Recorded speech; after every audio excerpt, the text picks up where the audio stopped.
Whispers of the Enchanted Strings. In a village steeped in suspicion, Clara and Elias embark on a journey of secrets, music, and transformation, where the echoes of enchanted melodies guide their escape into freedom. In a mundane village surrounded by towering mountains lived Clara, a woman known for her quiet, aloof nature. Unlike others who revelled in the daily gossip, Clara found herself detached, preferring the company of books. Her house, an old stone cottage on the edge of town, was often described as an aberration. It stood out with its peculiar ivy-covered walls and idiosyncrasies. One day, while walking through the village, Clara encountered a man playing a violin. The music, unlike anything she had ever heard, was a cacophony of emotions, at once jarring yet oddly soothing. She stood entranced, feeling a strange nostalgia for something she couldn't quite place.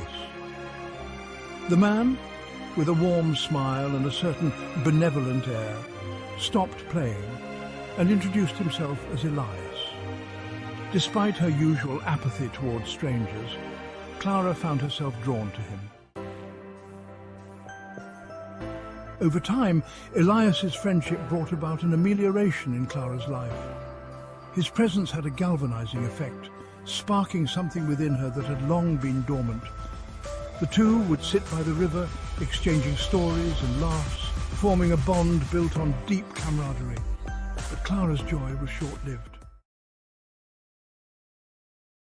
One evening, Elias confessed he was hiding from those who sought to exploit his music. His abilities were rare, almost ineffable, and dangerous people wanted to use him for their own ends. In the following days, Clara noticed a change in Elias. His usual warmth became a distant, languid demeanor. He began to grow lethargic, weighed down by his secrets. The village, ever filled with suspicion, began to whisper of Elias's hubris, claiming his detachment as a sign of arrogance. Clara, though, saw the truth. He was capitulating under the weight of his circumstances. Determined to help him, Clara devised a plan. It was no ephemeral thought. She knew this decision would change their lives forever. Together, they would flee the village under the cover of night. As they walked toward the mountains, the danger behind them felt far more than fortuitous. But Clara's mind raced with hope, guided by an almost magical sense of serendipity.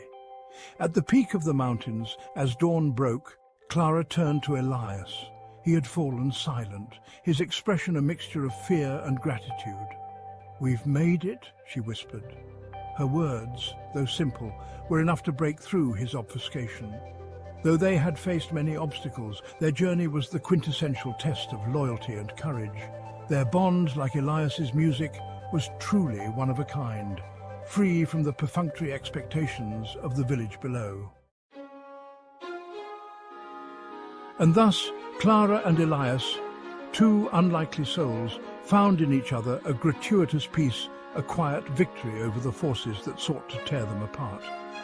They had become zealots in their own right, dedicated to the simple pursuit of freedom and love, far from the reaches of the ordinary world.